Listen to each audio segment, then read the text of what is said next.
Iris has just turned 3 and I've been away for 15 months of her life on and off, which hits hard. None of us have got it easy, so to speak. You know, you're away from the kids wishing you were with the kids. I'm with the kids wishing I had a break. I find it really stressful. Yeah. Give me 12 scenes a day to do. Tell me to learn a new scene in 20 minutes. I'll do it. It's my job. I'm used to it. But hand on heart, motherhood is the best thing that's ever happened to me, but it's probably the most stressed that I get. And I think that's because I'm such a control freak. Welcome to episode 5 of Behind the Brood podcast. Today's a little different. It's going to be a bit like therapy because it's just been my wife today, Catherine. Hi. We'll try and not have a domestic. Well, the way today's gone, I don't know. So today's a bit of a different, but I feel like we've definitely got a Brood podcasters in us, haven't we? Because of our life the last, 3 or 4 years. Our life is the comedy version of Brood. Yeah. 24/7. Yeah, pretty much. Mm-hmm. Before we get into counselling, I just wanted to touch base from a Brood perspective, from a magazine perspective, and just let you know that. So our next edition's just come out. It's a dad special. We're doing it for the dads. We've been wanting to do this for a while, and with the crossover being with Father's Day, it was the perfect opportunity. So we've got a group of fantastic dads on the cover, and their stories are inside. So that's out now, and you can order that. And the other exciting news is we've just moved into our office. You have. You've gone all fancy, haven't you? We have. We've done a few pickies on socials, but yeah, there's a lot going on behind the scenes. But yeah, it's some structure that we've been wanting for a while. It's amazing. It looks great, and you've got lots of space, which it's you needed. the next natural step to take for us. So lots of exciting things happening. Yeah. And then also your home, which is nice. Is it? Ish. I feel like you were excited for the first 24 hours, and then after that, it was like having a third child. Yeah, the novelty wore off. Yeah, it was back to Cath. Are you going to leave that mess there? Why does the kitchen look like this? Why is the hair extensions in the plug hole? It's quite fascinating to see. Obviously, I get to run the house with the kids when you're not there, and the difference you make is just unbelievable. Even the kids see it. I know, they do. Alfie's like, "Oh, Mum's coming home," Oh, and it just means the fridge is going to be a bomb site. The floor, everywhere is just you like the Tasmanian devil. I feel like the kids have got the measure of me. All right, even Iris. Yeah. Well, the other day, I was going to pour a small glass of champagne. Now, you know, I don't really drink, do I? It's once in a blue moon. Take the edge off sometimes. I'll just have the odd glass. And I said to her, what does Mummy say when she has champagne? And very well done. Iris said, champagne for everybody. And I said, how did you know that? And she went, you have it every day, Mummy. And I was like, no, I don't. Not quite. No, I don't, but it's interesting that she thought that. Yeah, but they have definitely got the measure of you, because obviously they see the car. I feel like I'm quite calm. Things like school run, school pick up, you're just kickball at scramble. I find it really stressful. Yeah. Give me 12 scenes a day to do. Tell me to learn a new scene in 20 minutes. I'll do it. It's my job. I'm used to it. But hand on heart, motherhood is the best thing that's ever happened to me, but it's probably the most stressed that I get. And I think that's because I'm such a control freak and I'm a Virgo. But I'm a Virgo as well. Yeah, but I don't think you're a typical Virgo. Right. I feel like you're on the cusp. I'm not very up on like astrology and stuff, but you're on the cusp of something else for sure. Because you are way more chilled than me. I am what I would consider to be a typical Virgo. I always say you're a very talented lady, but domestically, it's a shit show, isn't it? It is. I'm not going to lie. No. I'm good at making things look pretty. And I would say that I make nice food, but the aftermath. But it's not worth it. It's not worth it. The aftermath is quite something. The mess, is it? Yeah. So you're home. So just to give people a background of maybe, I don't know, the last 2 years, it's been really full on, hasn't it? From a parenting point of view, for both of us, for very different reasons. So basically, you've been away, haven't you, for what? You were away 9 months last year. I worked out Iris has just turned 3 and I've been away for 15 months of her life on and off, which hits hard. And I feel really grateful for those incredible work opportunities. I'm very blessed to be busy because our industry generally is very, very quiet now. There's 60% less television being made than there was in, I think, 2008. And we've experienced both sides, haven't we? We've experienced both sides because, I mean, for sure, you know, during COVID, the aftermath of COVID, and of course the writers' strikes, it was even worse. Everything kind of came to a standstill. And I think anybody that's self-employed is fully aware that when the work's there, you ride that wave, you do it. And I don't think it's whether you're an actress or what. No, I think in the it's the same with my job, but obviously on a completely different scale. But if the work's there and the work comes in, you've just got to do it regardless. Yeah. And that's what the last 2 years have looked like for us, hasn't it? It's been really full on. But I've always been used to making sacrifices one way or another. You said this the other day, didn't you? Yeah, there something has to give. I always, when I first became a mum, I was like, I need to find that balance. I need to find that balance. And the truth of the matter is that does not exist. I don't care what anybody says. You're either with them or you're not. And I think it's about making that time when you are with them to be as present as possible and to laugh as much as you can and be silly and do as many cool experiences as you can when you are with the kids, because I will have long stints away from the family. And I mean, you've got the patience of a saint because you've practically been like a single dad for, well, on and off for the past 3 years. Yeah, it's hard because none of us have got it easy, so to speak. You know, you're away from the kids wishing you were with the kids. I'm with the kids wishing I had a break. Yeah. Do you know what I mean? And then work comes in and there's that juggle. But I think Alfie being older now, he's always had that, hasn't he? So he's very, very well adapted to it. Very well adapted. Iris is different because she's 3 and she's still getting used to mummy going away for periods of time. But again, she will get used to that.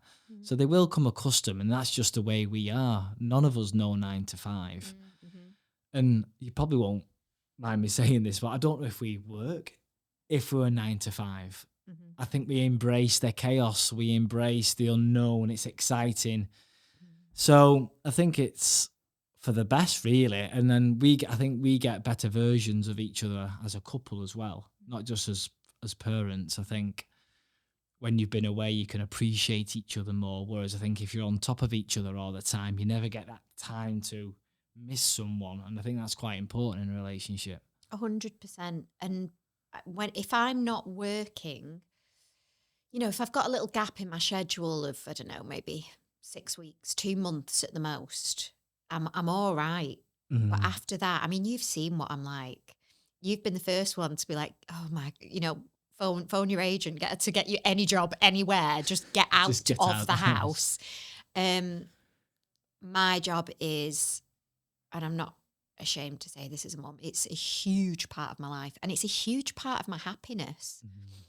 Like I say, I adore being a mum, but there's no way that I would want to give up work. I think full-time mums are incredible and what a wonderful thing to do. But for me personally, I have to work because I adore that. And it makes me a better mum. The time that I spend with the kids, I feel that I am happier and super present. And I think a lot of creative people feel. Yeah, I think when we've done interviews in the past with creatives and actors and actresses, I think there's definitely a common trend with the way you all feel. And like you just said, you're allowed to say that. And I think as a family, that works for us. It wouldn't work for everybody, but for us. Oh, yeah. Like my friends that have, I guess, what you would call a normal job or, you know, a 9 to 5 job. Yeah. They can't get their heads around how we work. The girls I went to school with, they're like, how? Why? What are you? They personally couldn't do it in the same way that I couldn't do what they do. And you just have to make it work. And, you know, we've experienced a real journey over the past few years that sometimes it is incredibly hard, but we both love what we do, you know, and it was the whole point of BROOD, isn't it? Well, exactly. Yeah. This is the juggle. We said this in our opening podcast, like we're both families, Rob and Laura, for different reasons, are living it. And we're absolutely living the BROOD life. Yeah. The juggle, you know, the juggle is real. I mean, it's a daily daily occurrence in our house, isn't it? And that won't change. And I think it's just how you embrace it and make the most of it. Yeah. How do you think that this will impact the kids, our kids, when they're older? Do you think it'll have an impact on Oh yeah, how I've they go about life? lined up some therapists. No, I'm only joking. Look, I think no matter how careful you are, no matter what you do, however you raise your kids, there's going to be ups and downs psychologically for the child, be it on a high level or a mild level. I had the best parents in the world, still do. They're amazing. I had a wonderful childhood. But there are certain things that you go through as you're growing up and through your teenage years that you need to work through perhaps later in life. And I've spoken to other actors that are a little bit older than me, and there's been really mixed feedback, but the majority is positive. And even though, I mean, Iris is tiny at the moment, and I know Alfie is very well adapted, but there are moments when he really misses me. Sometimes he will get upset.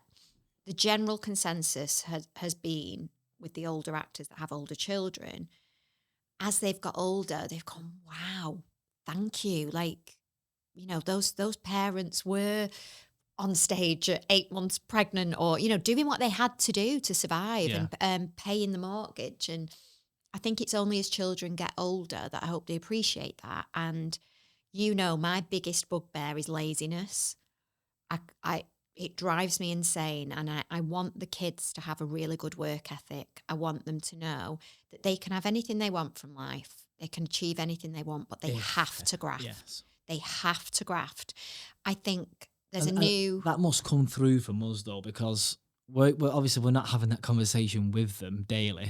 But what we do is we do that, is it? You know, we're both out the house in the morning.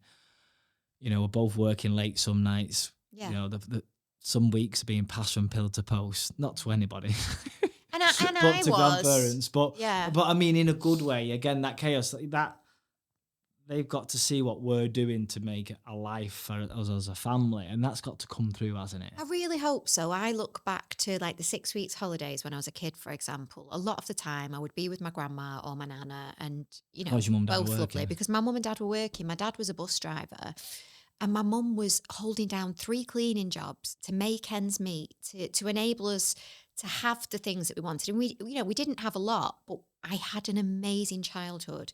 We didn't really go abroad, but we had brilliant caravan holidays, and it didn't feel like I wanted for anything, even though I look back now and can clearly see the struggle was very real for my parents. Yeah, you don't see it at the time, do you? But No. when you grow up, you see what they've sacrificed and what they've been massively. And I am grateful beyond words. I wouldn't be where I am today without my parents. 100,000,000%. I can say that with the utmost certainty. Yeah. And that's, like I said, hopefully that comes through with our kids as well. I really hope so, yeah. What's the hardest part for you? I think when I'm on set, for example, being in Malta as much as I have been, well, it's like a year and a half in total if you join it all up, I suppose. Seems like it, yeah. When I'm on set, I'm okay because it's very fast paced, a little bit like how it was on Corrie. And my head is firmly in work mode. I'm somebody else. I'm not me. It's when I get back to that hotel in the evening and it's silent. And the bedtime routine, bath time, not being able to sit on the bed and read Iris a book or chat to Alfie about how his day was. And I know there's Zoom, which is wonderful, and FaceTime and all the rest of it, but it's not the same. And because this might surprise some people, because again, when I've done these interviews in the past and people have had a similar relationship to us, I'll be like, 5 o'clock, we'll Zoom each other. Some days we'll go 2 or 3 days without Zooming. Yeah. And that might seem mental to some people, but the reality is, if the kid's favourite TV programme, you'll sometimes want to ring Iris and she's too busy playing with the dollies to... Yeah, I feel like we know when the time is right. And also, I'm often on a different time zone to you. When I'm filming on the cruise ship, for example, that's a nightmare because the Wi-Fi is all over the place and we skip from time zone to time zone. So even we're going, hang on, where are we? What time is it? And that is difficult. And I always just say to any of the other actors on set, they're like, you all right, Cath, you're missing your kids? And I'm like, I just want to sniff them. I just have this innate, when your arms just go a bit funny because you just want to squeeze them and just sniff their sweaty little heads. And it's funny, I just want to launch them out the window sometimes. Well, yeah, I can imagine. In the same way you do me. Yeah, two very different ways. Yeah, but I feel like this has been the career that I always signed up for. And, I was very blessed when we had Alfie. I was at Coronation Street, working around the corner. When you've just had kids, it is just wonderful. And see, we thought that was busy and chaotic at the time, didn't we? But the moment you left, it was just crazy. Everything. I think every aspect of my industry, whether you're doing stage, film, television, when you're in the thick of it, you've just got to go with it. It is nuts. And a lot of things are even more fast paced now than they were 10 years ago because the budgets are so much smaller. So they give you less time to shoot things. They give you less time to rehearse things. There's a lot of musicals, for example, and plays at the moment. You would normally have 5 to 6 weeks. Suddenly they're saying, can you do it in 3? Because they don't want to pay, which is crazy. And I think a lot of actors are all really feeling that because that's our playtime. That's when you find the magic. So everything's changing. And again, you just got to adapt, haven't you? You've got to go for it. We've just got to navigate. So for those of you who are watching on YouTube at Brood Magazine, you're probably wondering why I've got this lovely hair wrap on my head. Well, we just wanted to say a huge thank you to our sponsors, Hair Made Easy, without whom the Behind the Brood podcast would not have been possible. So Hair Made Easy, you need to check them out. Nicola, the founder of Hair Made Easy, has become a good friend of ours since we started Brood. She's an incredible female founder. She's created some amazing hair products that go to salons throughout the UK. And also, there are loads of products that can really help you at home, especially if you're rubbish with your hair like me. So these hair wraps, for example, have stopped my hair being frizzy. It helps it dry faster. She's got the most amazing brushes. So dry your hair the easy way. Treat your hair with the extra large hair wrap from Hair Made Easy. 100% bigger than... Nice. That was lovely, that. Are you all right there, boys? It's bloody lovely. You'll never catch me having a show out on these bad boys now. Well, I don't know why you've got one on. You've got no hair. Hey, come on. Anyway, if you want to join me and the boys and get yourself some Hair Made Easy products, then check out hairmadeeasy.com. So obviously the kids are growing up watching Mummy on TV and on stage. How would you feel if one of them turned around and wanted to delve into that? I mean, my instinct is it's a very strong possibility that both of them will. I mean, Alfie's amazing. And Iris has definitely got showgirl genes. Yeah, but it just worries me. What showgirl? She's an animal. Alfie jokes saying she's going to be a stripper. I know. Well, this is it. The minute she gets home, she takes all her clothes off, doesn't she? She does not get that from me. Well, not only that though, she's got the attitude. Not that strippers have attitudes. Sassy. No, she's got sassy. The sass. Let's move away from the strippers. She's very sassy, and she's got some pretty funky moves for a 3-year-old. I'm not sure where she's got them from. But she loves to dance. I've been taking her to baby ballet since 6 months old, which is the cutest thing in the world. And I mean, I don't know whether she'll go into ballet. She's got my elegance. She's more likely to be a prop forward. I just about to say she's not going to be a ballet dancer. She's got my legs. Maybe rugby league. Yeah, she's got my quads. Yeah. But Alfie's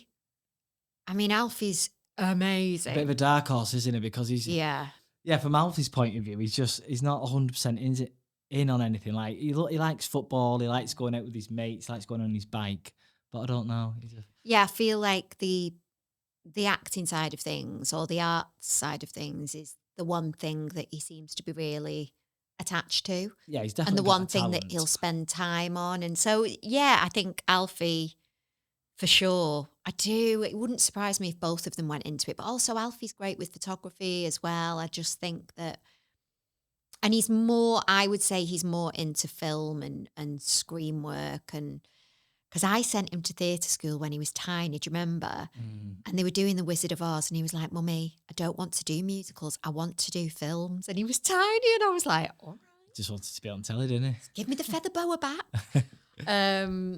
Yeah, so, I mean, let's see.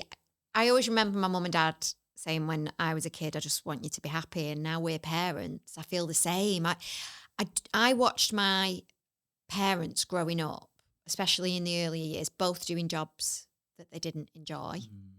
They did it because they were responsible adults and they needed to. But I feel so blessed to do a job that I love, and I would love that for the kids. I want them to go to work every day thinking I love my job. But again, hopefully they'll see us. We both enjoy our jobs, don't we? So again, you'd like to feel like that's a big part of what they want to be. I mean, it's so hard to predict, isn't it? Because they're so young now. We just want to... It's nice they've both got an interest in it. I mean, Iris is constantly saying, can we go to the theatre? Because she's been to see a good few things. No, she genuinely loves it, doesn't she? The children's shows that we have at the Lowry, which have been amazing. She's like, can we go and see this? Can we go and see it? Yeah, so that in itself is lovely. Nice to see, yeah. Is lovely. Yeah, so let's see. Yeah, who knows? So we always try to just not finish up on, but touch on some Brood moments. Or we always ask people about the Brood moments where work and family life collide. It's quite hard for you because you've not been here. Wow. True story. But you did do a job with Alfie, didn't you? Yeah. He got an advert with me. What was it? He was young. He was tiny. He was like 4, maybe. Okay. I think he was about 4. And he was brilliant. So what was it, an advert? Yeah, it was a clothing range. And I was doing the women's stuff, obviously, and he was kind of modelling the kids' stuff. And they just wanted it really natural. They wanted to see me kind of cooking in the kitchen and Alfie running around, which is very, true story. But I remember I was like, oh, Alfie will be great. He's been on set before. He's fine. I remember halfway through, we were literally in the middle of a scene and he went, guys, shh, shh, shh, shh, and let out the biggest fart. And the cameramen were like, yes, buddy, high-fiving him, thought it was hysterical. I was mortified. I was like, he's not got that from me. And then when we finished filming the advert, the producer's just sat there on a laptop and he goes up to her and he taps her on the knee and he says, can I have my pennies now? Because I want to buy some Lego. Brilliant. And I was like, Alfie, stop it. You're killing me. Just leave. Amazing. I mean, luckily they found it hilarious, but... Yeah, he definitely takes after you. Yeah, he does. I think they both do. Yeah. Which is a worry. Yeah. And the other thing what happened with what was Iris when we were on holiday. So we went on holiday, we came visiting you, didn't we, in Malta? Yeah. With some friends, and it was this time round was the hardest, wasn't it? Because I think it was the least we saw you when you were there. So when we come over, weren't you? You carry on working. Yeah. And if you can come and join us for a bit of tea after work, you do, don't you? And that's how it goes. That's just a risk we take. But then you managed to come to the beach with us on one day, didn't you? I had one full day with you. So I was like, right, straight into mum mode. I'm having a beer. Yeah. And then, so what happened? So Iris clearly has my bladder. And all of a sudden she was like, I really need a wee. And she was adamant. We were miles away from the beach toilet. Yeah. We were at the other end of the beach, stupidly. And we hadn't brought that portable potty thing because we're idiots. And she's like, I need a wee. And she was adamant she wanted to wee in a bucket, in the bucket that we'd just bought her. So I picked her up. I'm holding her over the bucket and she goes, I poo now. And I just died a little bit inside and just... It was a scramble, wasn't it, for baby? It was so suddenly I was going, Tam, get baby wipes, somebody help me. And she's just going for gold. But she's got history of that. It happened to me. Yeah. When I met my friend, so Alfie was at drama class on a Saturday in Chorley. I take Iris to meet my mate at David Lloyd just for a coffee, just to kill an hour. And she'd been in soft play. This is like mid-toilet training, which I did while you were away. Right, brownie pint. She'd come out of soft play and she'd weed, so which wasn't unusual. So I just sit her on the chair in the cafe just to change her knickers. And I sit her down on the chair and I whip these knickers off like fast to get them off. And she hadn't weed, she's shat. Oh no. So shit just went I'm going to say it was on my chest. It was on the chair. And it was a You never told me this. This is horrific. It was a Saturday in David Lloyd. So you can imagine how busy it was. And it was just carnage. And my mate, luckily my mate was there and he was just throwing baby wipes at me. But yeah, I feel like they've both done it. Do you remember when we were in San Carlo? It was somebody's birthday. Sunday lunch in Hale Barnes, yeah. Hale Barnes, lovely. We're on a table. Alfie was 4 months old and I'm just perching him on the table. White cloth, wasn't it? A white cloth. And he had like a romper suit, shorts, wasn't it? Yeah. And suddenly there was just poop everywhere, and luckily San Carlo were amazing and Italians. But it just kind of like leaped through his romper onto this beautiful tablecloth. It was horrendous. However, it must be genetic. I told my mum about what Iris did with the bucket, and she said, actually, Cath, thinking about it, when you were that age, and I was with my granddad and my mum in Tesco car park, I said I needed a wee. So my granddad lifted me up, with my legs, and my mum opened the car door to shield me.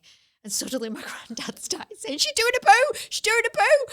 And she was like, I don't know what to do. And my mum was like, take it under the car. So obviously it's a thing. Again, they've got with no shame. They've got it from you. When you've got to go, you've got to go. Absolutely. Kick it under the car. On that note, that might be a nice way to end it. Kick it under the car.